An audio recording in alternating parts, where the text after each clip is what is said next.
Լուսանկարը ըստ երևույթին արդեն տեսել եք, մի խայտառակության գագաթնակետն է այդ բեռնատարը, երևի թե մի 70-80 տարեկան ավտո է, պետհամարանիշեր չկան, չեն եղել, սովորաբար վթարներից հետո հանում են պետհամարանիշը, որ հակառակորդը գլխի չընկնի, թե դում ավտոն է եղել, այսպես ասած, ծխած, ճմրտած, ուրեմն դիմապակին ջարդած, չգիտեմ դեպքից հետո են մյուս զինվորները տվել ծխել այդ ավտոն, թե ոչ, այդպես լինում է վթարներից հետո, երբ մարդ է մահանում, ջարդուխուրդ են անում, բայց ակնհայտ է մի քանի բան, այդ մեքենան պետհամարանիշ չի ունեցել, մեկ, լուսարձակների հետ խնդիր է երևում, վստահ չեմ, որ չեն աշխատել լուսարձակները, բայց գուցեև չեն աշխատել, ես էլ գիշերները ճանապարհներին հետևի ստոպերը, ետևի լույսերը, որ պիտի ետևից արագ եկող մեքենան տեսնի ու հանգած չխփի դրան, դրանք էլ պատահում է, որ չեն աշխատում, բայց մեքենան վերակառուցված է, կահավորված սխալ է ասել, թափքում բեռնատար մասում, բեռնատարի բեռը կրող մասում ինքնաթափի հատվածը չկա, ինքնաթափը չկա, սամասվալ անող այդ բանը չկա եւ մեծ ուղղանկյուն կոնտուր է սարքած, շրջանակ է սարքած, ըստ երևույթին խոտ բարձելու, տանելու, բերելու համար, որպեսզի բեռնատարողությունը մեծանա։ Այս դա նշանակում է, որ բեռնատարի գաբարիտները, արտաքին չափերը մեծացվել են, այսպես անզեն աչքով լուսանկարը նայելիս կարող եմ ասել, որ երկու կողմից կես մետր այդ մեքենայի չափսերը մեծացված էին։ Լուսանկարը կամ տեսագրությունը, որում երևում է ոստիկանական տեղին ժապավենով փաթաթված բեռնատարը, այդքանը ակնհայտորեն երևում է ջարդած դիմապակի առանց պետհամարանիշ եւ լայնացված կմախք, այսպես ասած։ Զինվորները ինչ էին անում այդտեղ, վարչապետ Փաշինյանը ճեպազրույցի ժամանակ ասաց, որ կպարզվի, չգիտենք, դա չի կարող երևի թե մի քանի մեկ տասնյակ զինվորի վազքը լինել առանց կանոնադրական կարգավորումներից դուրս։ Ինչ որ հրաման են կատարել, ելնել վազել կամ չգիտեմ ինչ։ Այստեղ իհարկե լիքը հարցեր կան, բացի խայտառակությունը, ինչ նկարագրված է ավտոմեքենայի հետ, ընդհանրապես այդ անվտանգության միջոցառումների մեջ պիտի լինեն ինչ որ միջոցներ, որոնք պիտի մթանը ժամը 9-ին արդեն մութ է։ Ճամփի եզրով, կապ չունի որ եզրով, կամ մեջտեղով վազող զինվորները կամ մարդիկ տեսանելի լինեն ճանապարհող երթևեկող ավտոմեքենաների համար։ Խոսքը Վահան գյուղից ճամբարակ, ուրեմն եկող գնացող ճանապարհի մասին է։ Լուրերի մեջ հաղորդվում է, որ այդ մեքենայի վարորդը եղել է պայմանագրային զինծառայող, ըստ ճամբարակի համայնքապետի հարցազրույցի Ազատություն ռադիոկայանին տրված այդ ինքը հասել է դեպքի վայր, ասում է 10 րոպե հետո մոտավորապես, ասում է վարորդը ողբում էր, թե հասկացել է ինչ է տեղի ունեցել, ըստ ճամբարակի համայնքապետի ինքը հոտ չի առել, ինքը պնդում է, որ ստապ է եղել վարորդը, բայց դա կարող է փորձաքննությունը ապացուցել, հարցը դա չէ, հարցը այն է, որ ինչ որ պաշտպանական միջոցառումներ, եթե նույնիսկ զինվորները հրաման էին կատարում, պիտի վազք կատարեին, հա, գնային կային, իրենք պիտի ինչ որ կերպ պաշտպանված լինեին, դա կարող է լինել հագուստի վրա ամրացված ինչ որ արտացոլող, անդրադարձնող ժապավենների կամ տարբեր փոքր մեծ լուսարձակների կամ շարասյունը եզրափակող սկիզբը վերջը կողքը հատուկ զինծառայողներով, տրոշակներով եւ այլն հազար ու մի ձևի բան ենք տեսել, ֆիլմերի մեջ ենք տեսել, փողոց անցնող մանկապարտեզի երեխեքի շարք ենք տեսել, ճամբարականների խմբի ճոկատավարով փողոց անցնելու դրվագներից ենք տեղյակ, այս դեպքում ինչպես է եղել, որ վազող զինվորները չեն նկատել այդ բեռնատարը դարնի վեր գլորվել է շարժի չանջատած լռությամբ, չեմ կարող ասել, բայց ակնհայտ է, որ մենք գործ ունենք խայտառակ մակարդակի անփութության հետ, եթե նույնիսկ մարդ էլ մահացած չլիներ, բայց վրաերթ եղած լիներ, սա արդեն բավարար էր ասել, որ մեղմ ասած, ես ուրիշ բառ չգտած հերեկը շատ էի կատաղած, բան է, այն սովետական բանակի բարդակն է, այլանդակությունն է, երեք առավոտնից մենք դիտում էինք տեսագրություններ, թե ինչպես պաշտպանության նախարար Պապիկյանը անակնկալ այցելում է զորամասեր։ Դատելով կադրերից իսկապես այցերը եղել են անակնկալ։ Դե վարորդը իմացել է, մեքենայի միջի ժողովուրդը իմացել են, որ են գնում կամ տեսել են կոնե, բայց տպավորությունս այն էր, որ այցը իսկապես անակնկալ էր։ Եվ հետո այդ ամբողջից, չգիտեմ, Պապիկյանը, եթե չեմ սխալվում, սովետական բանակում չի ել ծառայել, ես որպես մեղադրանք չեմ ասում սա։ Ես եւ այնտեղ ծառայած մարդիկ սովետական բանակում Հայաստանի բանակն էլ մինչև վերջերս մի բան չէր, հիմա էլ բազմաթիվ ապացույցներ ենք տեսնում, որ սովետական բանակի այլանդակության շորշոպը դեռ հայկական բանակի զինծառայողների փոխհարաբերությունների վրա շատ խորը նստած է, շատ ծանր խայտառակ բան է սա։ Սովետի բանակում այդ պակազուխան ցուցադրանքը գնալ նստել ուրեմն զինծառայողների հետ մի կտոր հաց կիսել, ինչ է անունը, Սերժիկ Սարգսյանն էր անում նման բաներ, Քոչարյանի ժամանակ է եղել, Ռոբերտ Ամիրխանյանին ելնում առնում ընկնում էին դիրքերը Էսկոմենկոմ տարբեր կոմպոզիտորների, մշակույթի գործիչներ, կին падգամավորներ, նախարարներ գնում էին կամուֆլյաժով, պաշտպանական հագուստով, խրամատներում, դիրքերում նկարվում էին։ Ժողովուրդ ջան, բանակի բարեփոխում դրանով չի լինում։ Ասենք տեսախցիկի առաջ երբ Պաշտոնյան, կապ չունի, Պապիկյանն է, ով է, հրամանատար է, ստուգող է, կորպուսի հրամանատար է, չգիտեմ ինչ է, որ հարցնում է, ինչ պրոբլեմներ ունեք, ինչ եք կարծում, կարող է մեր բանակում զինծառայողը սկսի պատմել այդ պրոբլեմներից։ Անշուշտ, տարբեր տեղերից լսում ենք, որ բանակում պրոբլեմները ահագին նվազել են, քան թե դրանք եղել են մի 10 տարի առաջ, 20 տարի առաջ, 15 տարի առաջ, բայց ակնհայտ է, որ այս մահվան դեպքերից մենք իմանում ենք, թե ինչ խայտառակ դրություն է այս կարգավորումների ոլորտում։ Մահվան դեպքը թաքցնել, կոծկել այլևս հնարավոր չէ Հայաստանում, արդեն 15 տարի է դա հնարավոր չէ։ Վիճակագրական տվյալները հասարակական կազմակերպությունների հավաքած, պետության հրապարակած մահվան դեպքերի պատճառների մասին վիճակագրությունը առավելևս զգալիորեն տարբերվում են իրարից, սա նորություն չէ, հնից եկած բան է։ Մեկի դեպքում սպանություն, մյուսի դեպքում ինքնասպանություն է որակվում եւ այլն եւ այլն եւ այլն,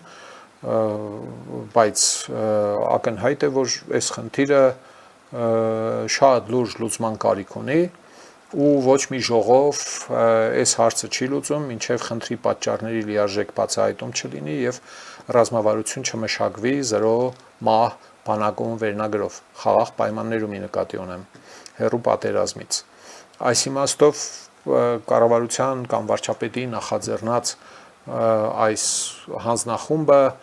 անարդյունավետ կլինի, եթե դրանում հանրային մասնակցայնություն չապահովվի։ Դրանում միայն պետական ծառայողներ, բանակի, չգիտեմ, դատախազության, ազգային ժողովի падգամավորների մասնակցությունը խիստ անբավարար պիտի համարվի, հարգելի հայրենակիցներ, եւ այս իմաստով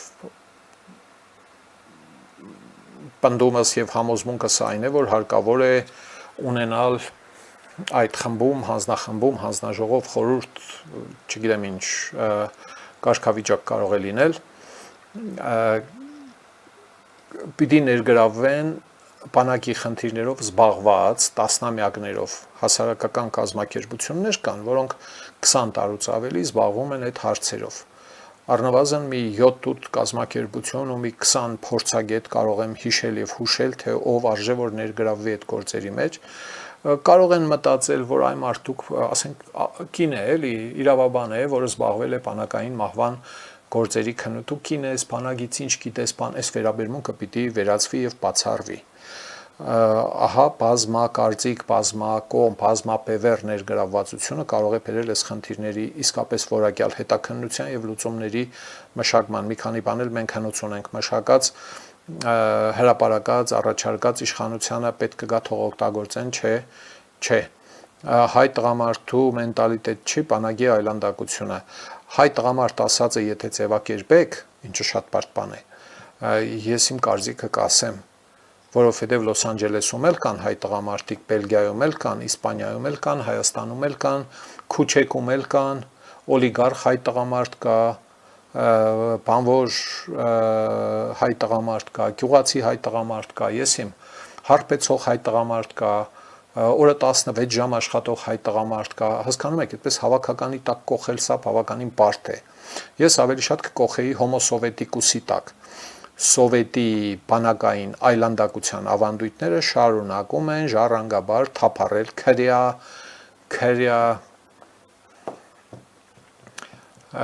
քրյաքյարթական,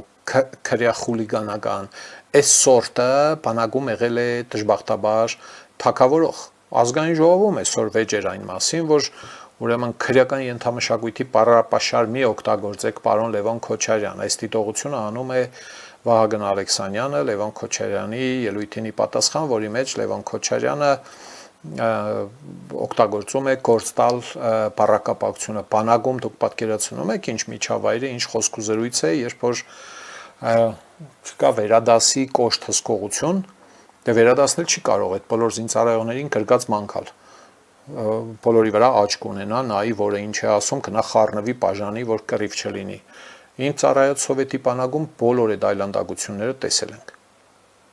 տեսել ենք, որն է զորամասում եղել է զինծառայողի կողմից զինծառայողի բռնաբարության դեպք, բռնեցին, տարան, տատեցին, սովետ, Բայկալ Ամուրյան մագիստրալ, 85-6 թիվ, 7 թիվ ասենք թե, ծեծ, ջարդ, կացիններով իրար վրա հարձակվել, եւ այլն, այդ բոլոր այլանդակությունները պարբերաբար արտացոլվել են մեր բանակում, դժբախտաբար, շատ ծանր դեպքեր ունենք մենք, դե ավտովթարը մի բան է, հասկանում եք, այլ բան է, երբ մեկին նվաստացնում են, այս տղեն ուրիշ հնար չի ունենում, քան ինքնաձիգը ձեռը ընկավ, ավտոմատը վերցնում 5-10 հոգու կնդակահարում է, ունեցել ենք այդպիսի դեպքեր։ Մի խոսքով, սրանք հարցեր են, որոնց լուծումը ցավոք իշխանությունը անցած 8-9 տարիների ընթացքում չի կարողացել տալ։ Դրանից առաջ նույնպես չեն կարողացել տալ, հավես ունեցել են, չեն ունեցել։ Այս իշխանությունը ասում է, որ մենք հավես ունենք այդ խնդիրները լուծելու, որոշ խնդիրներ լուծել են, կենցաղային կարիքներ բանակում, սննդի խնդիրներ, սննդի կռիվ չլինի էսկոմ,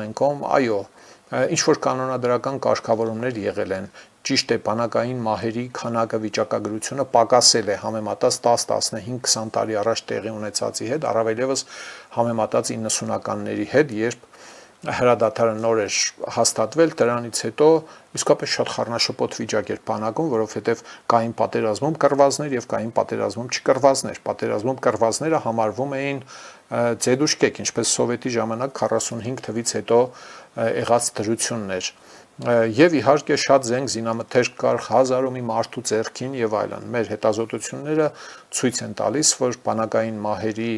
ծավալները 90-ականների երկրորդ կեսին ավելի մեծ են եղել, քան թե հետո խաղաղ պայմաններում։ Ի նկատի ունեմ հրադադարի ռեժիմը խախտելու հետ կապ չունեցող դեպքերը։ Ահա այսպիսի պատմություններ, մեղադրում եմ զինվորական վերնախավին, այո, իհարկե, ինչեր ասես չի կատարվում բանակում, ինչու վերնախավը տեղում չէ։ Ամբողջ հարցը այն է, հարգելի Աննա, որ այդ վերնախավը իր տեղում է։ Ուրիշ բան, որ վերնախավը այդ խնդիրը կարգավորել չի կարող, չունի այդ գիտելիքները, չունի այդ գործիքակազմը, 400 անգամ ասվել է, հոգեբաններ են պետք այնտեղ, զինվորական հոգեբաններ։ Եթե պետք է ամեն զորամասում, եթե պետք է ամեն զորամասում 2-3 հոգի, եթե պետք է ընդհանրենք միջին հաշվով 100 հոգուն 1 հոգի հոգեբան, զինվորական հոգեբան, մասնագետ, փորձառու եւ այլն, որոնք կարողանան շատ լավ հասկանալ զինծառայողների հոգեբանությունը, միջանձնային հարաբերությունների խնդիրները արագ կռահեն, զգան, բացահայտեն, խափանեն եւ այլն։ Այս մի դեպքում էլ բանը, ինչ է անունը, ճանապարհատրանսպորտային պատահար, որը ոչ մի տրամաբանության մեջ չի տեղավորվում։ Առանց պետհամարանիշերի ավտո քշել, նաեւ լուր եղավ այն մասին, վստահ չեմ, որ այդ մեքենան վարողը վարորդական իրավունք չի ունեցել։ Այստեղ նորից գալիս ենք այն մեթոդներին, որոնք կարող են համարվել դրակոնյան կամ կոշտ կամ դաժան մեթոդներ, ինչպես օրինակ առանց վարորդական վկայականի վարելը քրեորեն հետապնդելի եւ աներկբայորեն ինչ որ ազատազրկման ժամկետ պիտի պարունակի առանց մեղմացուցիչ հանգամանքների կոշտ բան եմ ասում շատերի դուրը չի գա բայց այդպես պիտի լինի 1 տարի է թե 2 տարի է ազատազրկում է տունը միայնակ մայր ունի երեխայի միակ խնամողն է չէ հաշիվ դաժանորեն դա պիտի կիրառվի ոչ ստապ վիճակում մեքենա վարելը մեքենա մոտոցիկլետ եւ այլն 2 տարվա ազատազրկում կարճ ասած եթե ես լինեի ազգային ժողովը ես այդ օրենքը ընդունել էի մի քանի տարի առաջ տամարդի է չգիտեմ ինչ է իսկ տամարդի չէ ջայլ երեխին տանել թաղելը շատ կոնկրետ ազատազրկում բացառությամբ այն դեպքի երբ վարորդական վկայական չունեցողը մարդու կյանքը փրկելու համար դեպքի վայրում ասենք մեկի հետ տեղ է գնում վարորդը վատանում է ինֆակտ է սիրտն է բռնում են էլ քշել գիտե այո դա կարելի է հասկանալ որպես բացառություն կյանքը փրկելու համար նստում է ինքն է հասցնում հիվանդանոց լավ սա հասկացանք խոտը սարից ուրեմն տուն բերել տնից չգիտեմ ուր տանել սա պիտի արդարացում չունենա առանց վարորդական իրավունքի առանց պետհամարանիշի ավտո քշել Հիմա այստեղ ուզում եմ մեջբերել Փաշինյանի ճեպազրույցի ժամանակ պատմած այն պատմությունը, որ երբ բարեկային ծառայությունը ներդրվեց, իրեն դիմում էին մարդիկ, որոնք խնդրում էին, որ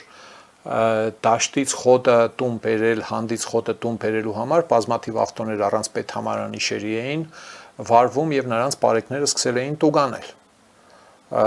Ես ճիշտ ասած հիշեցի, որ դիմողներից մեկն էլ ես եմ եղել, ուղիղ վարչապետին ներկա մարդիկ կային կամ 21 թիվներ կամ 22 թիվը լավ չեմ հիշում երբ բարեկային ծառայությունը մտել էր արդեն մարզեր, Շիրակի մարզ ու ես լինում էի Աշոտքի սարերում գյուղացիները ասում էին այս ավտոն միայն դաշտից այդ գրունտային դաշտային ճանապարհով տուն է բերում խոտը բարեկները բռնել լավ չեմ հիշում 10 թե 20 հազար դրամ տուգանել են խնդրում էին փոխանցել վարչապետին, որ եթե հնարավոր է թույլ տան այս տարի էլ այդ ձևով այդ մեքենաները շահագործեն առանց պետհամարանիշի։ Պետհամարանիշին էր հարցը, որ բանը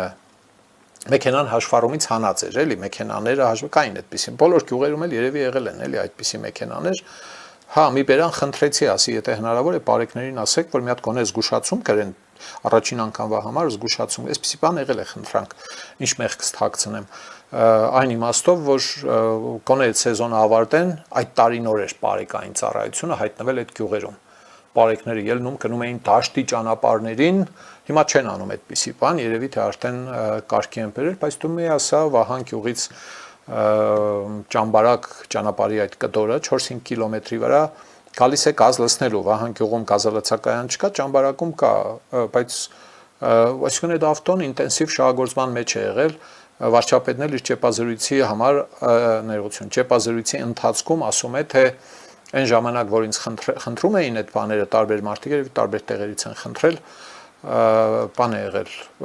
լավ է որ չընթառաջեցինք իրենց լավ է որ մենք մնացինք մեր դիրքերի վրա, դու մի ասա այնքան էլ չեք մնացել էլի ձեր դիրքերի վրա Ճամբարակում մինչև հիմա 70 տարեկան քանդած բլած ավտոյով առանց պետհամարանիշի ավտոյի չափերը մեծացրած Հիմա եկուց ընկնելու են սկսենք եղերում այդ ավտոները մանկալ գտնել բան անել կալոսների վրա, անիվների վրա կողբեկ դնել, որ չքշեն։ Այսինքն ամեն անգամ փոխանակ համակարգային լուծումներ լինեն, այս տեսակ խնդիրներին պետք է լինեն կետային լուծումներ։ Դեպք է եղել եւ ուրեմն վերջ դեպքը պետք է կարգավորվի այդ դեպքի հիման վրա ընդհանուր համակարգային լուծում ոչ